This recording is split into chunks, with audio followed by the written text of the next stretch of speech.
The mangrove swamps are usually found in tropical regions, and these tropical regions are usually near the equator.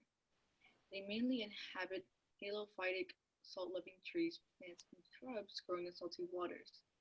This is due to the water levels being so high. These wetlands are mostly found in estuaries, the location where freshwater and saltwater meet. So it would be a combination of salty and freshwater. Mangroves are usually found near coastal areas since they're found in estuaries where salt and freshwater meet. So these places include Florida and along the Gulf Coast of Texas and places like Indonesia. Additionally, they are near the equator since temperatures are very warm there. So the climate of this area is um the average temperature is usually 22.2 degrees Celsius, and on and it usually changes around each day. And so, in the tropical part of the mangrove, there's natural disasters like tsunamis and hurricanes that affect locals. And this is due to the mangroves usually being around the equator and the equator being most prone to natural disasters. The location of this biome is usually around 25 degrees north and 25 degrees south, where it's tropical since it's near the equator. The abiotic factors include salinity, flooding, and temperature. Since the mangroves are located near estuaries, the salt levels are very high in the water.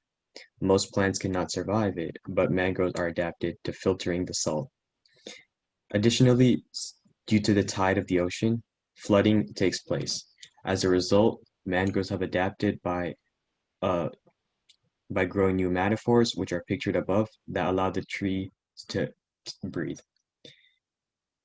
It can get very hot near the tropical part of the equator, and so mangroves orient their leaves to reduce heat, so they receive less heat from the sun.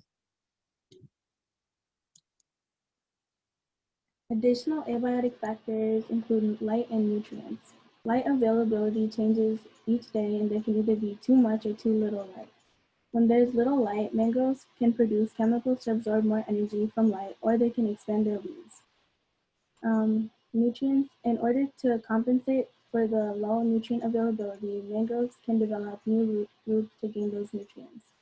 Additionally, mangroves may even grow new roots out of the old roots because the nutrients are scarce. Plants in the mangrove forest consist of about 60 species of salt-tolerant trees.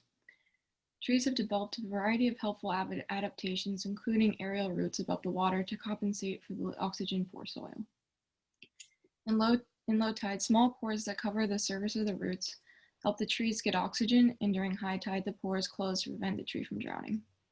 The salt in the water is filtered through the roots, but can also release salt through the glands in their leaves as well. Their tough roots not only help protect the coast, they also provide shelter for animals.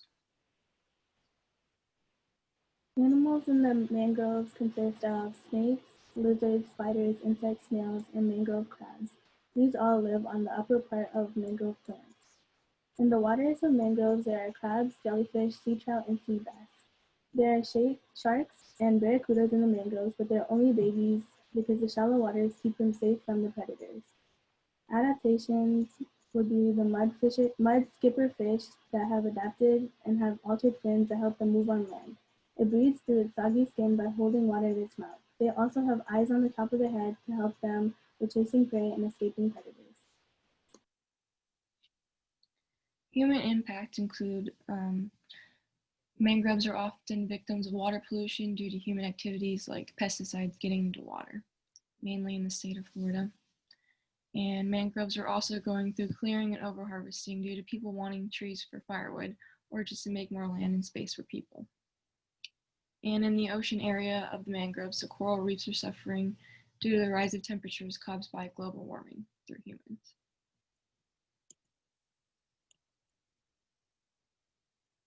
All right,